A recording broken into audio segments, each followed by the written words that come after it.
second layer. And for the first layer, we need 2 cups of pecan. If you don't have pecan, you can use the raw almonds.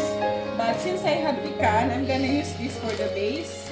And for the second layer, we're gonna use almond nuts and cashew nuts. So you have to soak on the water for like few hours before you use it. Then we're gonna need a 1/2 cup of dates. This is organic dates, and also 1 teaspoon of vanilla. And we're gonna use coconut milk. 1/4 cup of coconut milk. So there you go. This is my coconut milk. So for the peeling, ito na yung sinabi ko, 3 cups of cashew and 1/4 cup cashew or almonds. It's the same as long as you soak it. So we're gonna mix the cashew and almonds. And then 1/4 cup of lemon juice and 1/4 cup of honey, 1 tablespoon of vanilla and pinch of sea salt, and 3/4 cup of melted coconut oil, and 2 cups of sliced strawberries. So it's good. And I sprinkle with coconut shredded. Okay, the first layer is sprinkle the shredded coconut in there. The desiccated coconut is better because it's dry. And then you can put your almond, dates, and cashew mixture. There, that's the base. To the bottom of the pan. There you go.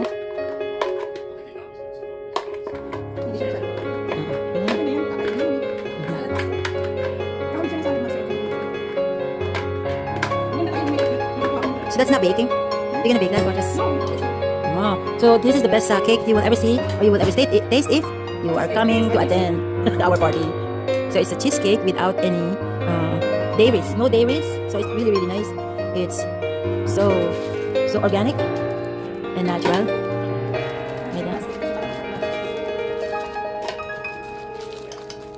So you have to flatten.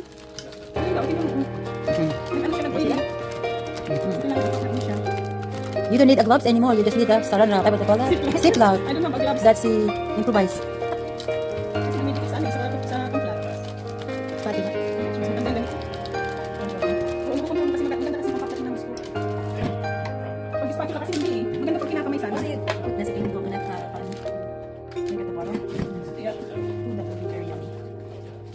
The ingredients are 3 cups of soaked almonds and cashew, and 1/4 cup of lemon juice, 3/4 cup of honey, 1 tablespoon of vanilla, a pinch of salt, and 3/4 cup of melted coconut oil. So this is not melted, but it's okay. It's gonna melt it when.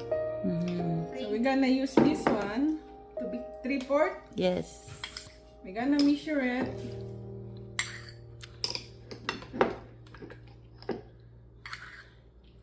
This is 1/2. Ito po, nagkalat ako. Lasing ang ano. Lasyang. Nakapur sa karaoke. Nalasing sa karaoke. So, ayan. So, 1/2 na to. So, nung natikman ko to, Diyos ko, grabe. Gusto ko lang kainin ko tapos. Sabing ganun, add all the ingredients except coconut oil. It's Blend okay. well. It's the same. It's gonna Okay, be... and then 2 cups of sliced strawberry. Ay, hindi pa naka-ready yung strawberry natin. Oh, i-slice mo na strawberry.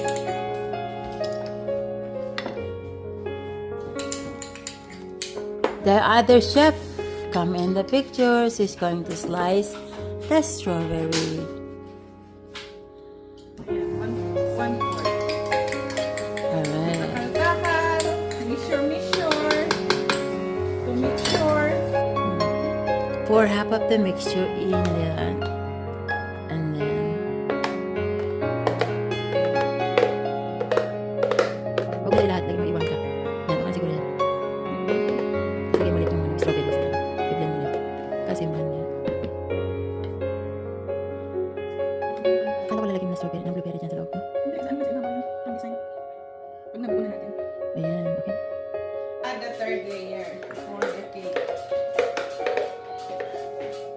Ang ganda niya, oh, nagkulay, ano talaga siya, nag-pink-pink lang konti. Oh, yeah.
So now let it go on for 2 hours. And it's ready, we're gonna show you. Okay. So here is the finished product of my cheesecake. It's from the freezer already for a few hours. Here you go, the cheesecake. See guys? It's how is the taste? You can taste a little tartness from the strawberry. How is the taste? Delicious. So just cheesecake with no cheese. No cheese. How is the taste? Instead of cheese, we put the almond nuts and cashew nuts. So that's how it Blend looks it like. together. Yeah. That's a name. That's life. Ayan. What do you think? Do you put the desiccated coconut yet? Wow, ang ganda nung nakuha ni Tita Day na ubo-ubo pa siya. Anong lasa, Kuya Lita? Yummy. Sarap, di ba? Lasang cheesecake talaga siya. Pero no cheese in this cheesecake. Babalik natin sa freezer. It's almond nuts.